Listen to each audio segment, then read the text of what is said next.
Well, COVID-19 continues to change the course of history and disrupt tradition and life as we know it. The country's governing party will testify to this when it's forced to celebrate one of its biggest occasions virtually without any form of mass rally. Friday, the ANC is celebrating its 109 years of existence. But this year will be a low-key celebration with the famous January the 8th statement delivered virtually by party president Cyril Ramaphosa. And it seems all major events will have to be toned down for as long as the deadly coronavirus is with us. Good evening, comrades and fellow compatriots. You are now tuned to Radio Freedom, the voice of the African National Congress. It was under tough apartheid years in 1972 when the ANC marked the birth of its party with a statement outlining its program for the year. The ANC has kept the tradition to remember the 1912 establishment of what would become a liberation to emancipate black people. The voice of the exiled party president O.R. Tambo became familiar to those who managed to get his message at the height of the apartheid rule.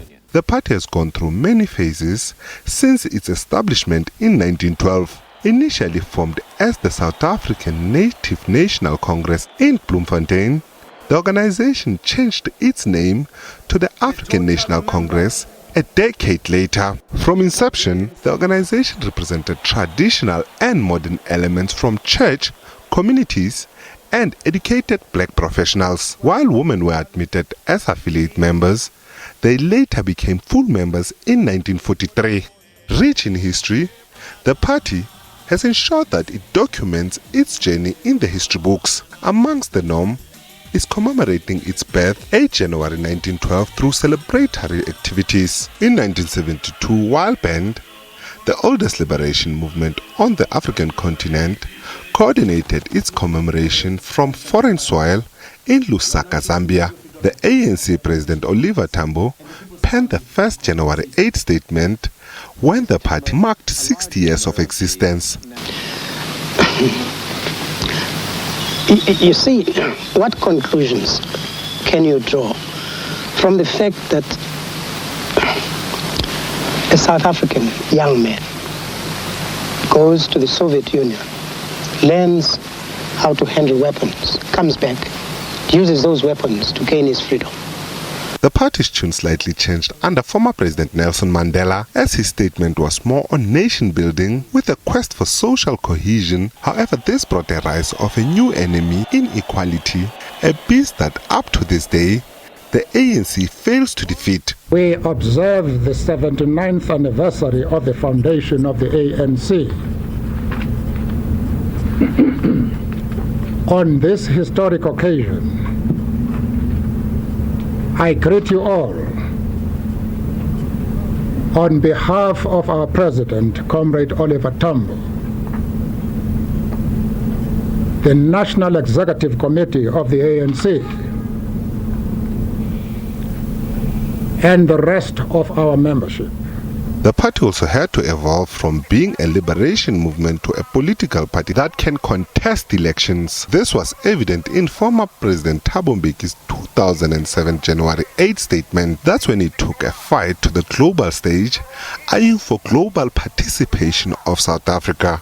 This year, 2007, we enter into the last 5 years at whose conclusion we will celebrate the centenary of the birth of the African National Congress, an occasion whose significance will surely resonate across our land.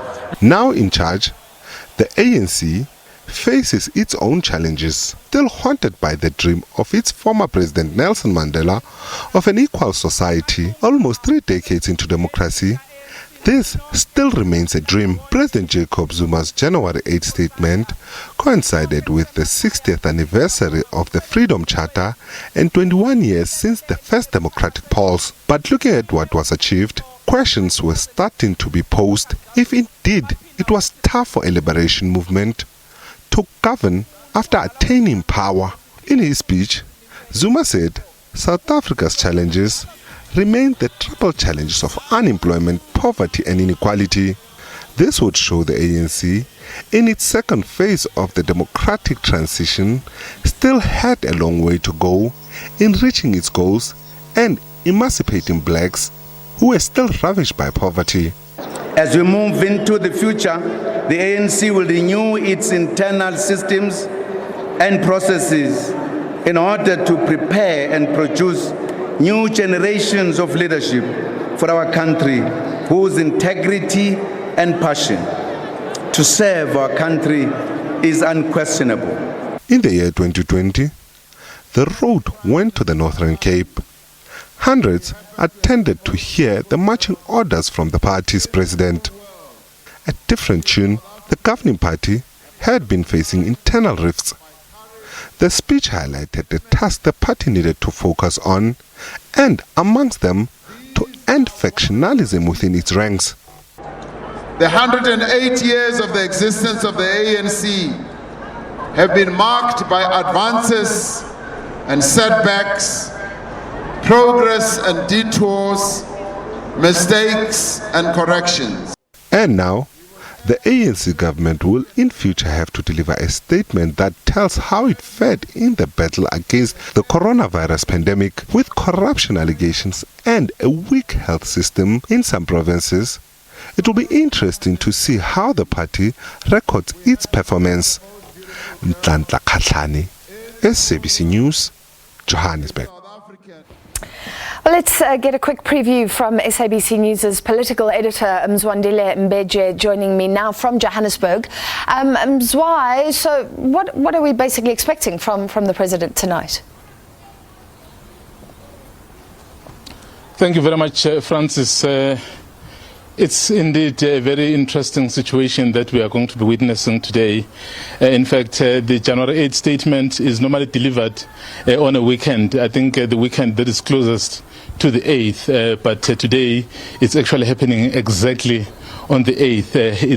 It's on a Friday. The reasons you've mentioned, I think in your intro there, that COVID has basically changed everything. So it has changed life as we know it.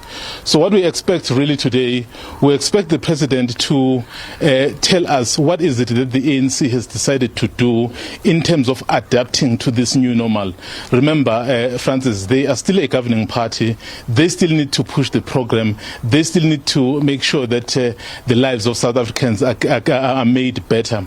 But under these conditions, how do you do it? So the issues of the economy, we have seen the huge losses in employment. So what is it that the president is going to say, particularly how are they going to come up with new strategies really to make sure that people don't lose work further and people do get more work, because that has been central in what they've been trying to do. And of course, the issue of corruption has been a big deal. So it has really been hindering the issue of service delivery. We've seen that in many places, service delivery has been a challenge. And this is the year where local government elections will be happening. So it would be interesting, Francis, to hear what exactly he is saying this evening, actually in less than an hour.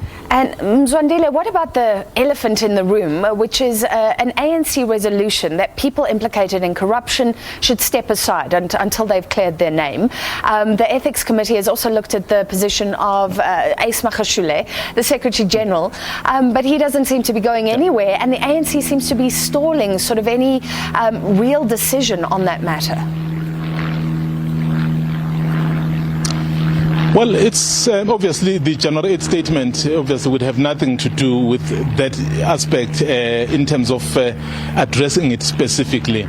But you are likely to hear the president really speak perhaps broadly about the issues of corruption and perhaps touching on what needs to happen to those implicated. Remember, the decision is that they will get guidance from the NEC. The Integrity Commission has pronounced itself, has made its preference what it wants to see happen to its Secretary General. But I think he himself has said he will wait for the NEC, and of course the NEC will decide what exactly is happening, because I think South Africans, Francis, as you correctly say, they would want to see the governing party, which is the leader of society, perhaps lead by example. So in areas where many of its members are found wanting, so they must be able to be decisive, they must be able to lead, they must be able to show to the society that they are serious about some of the things that they are pronouncing about. So it will be very interesting to hear how he pronounces himself on corruption, in terms of jobs, in terms of managing the economy, and of course, in terms of managing this pandemic. Francis, you and I know that the past 2 days we have seen the infections rise more than 40,000, and the numbers of death. I mean, I think the day before yesterday it was 844, and then yesterday it was I think over 400. So you can see that the numbers of infections are rising fast, and the deaths as well are rising. So even if you want to build and manage your economy, you still need to make sure that you take care of your health, of the health of your citizens. So are our hospitals ready? What happened to those field hospitals that were built during the first wave? So I remember that when everyone thought we had gone past this, so some of those field hospitals were somehow dismantled. But given that the numbers now are even more than the first wave, so what is it that the ANC is planning to do? I know this is a party event, but this is a traditional event that sets the tone as to what the government will do. I mean, the next few weeks, so we'll see Government Lekgotla, which will be informed exactly by what the ANC would have said today. Francis, remember, he delivers this the statement on behalf of the NSC. Yes. So you've preempted my next question. Yes, I mean, South Africans are so used to the president speaking to them as president of the country, doing these updates on COVID-19, but now he's speaking as a party president. So you think there will be similarities, but maybe a difference in tone? Well, there'll be similarities because as much as he is the head of state, he still leads the organization, and the organization that is the governing party. So. And we know, as we have been saying, so this statement ordinarily really tells us what is the thinking of the government in terms of what it wants to achieve in its programs in government. So what he will be saying shouldn't be very different from what he will say as head of state, because he will basically say the NEC has decided that we need to do A, B, C, or D, and then those things will be taken into government. So that's where they can be actioned as government programs. So there will be a lot of similarities, Francis, because you're talking about the head of state who also is the head of the party. All right, thank you for that preview, and we will take that live 7 o'clock. The president himself expected to speak. Of course, the alliance partners also addressing this virtual event in the run-up to that January the 8th official statement at 7 o'clock. That was our political editor, Mzwandile Mbeje. Now,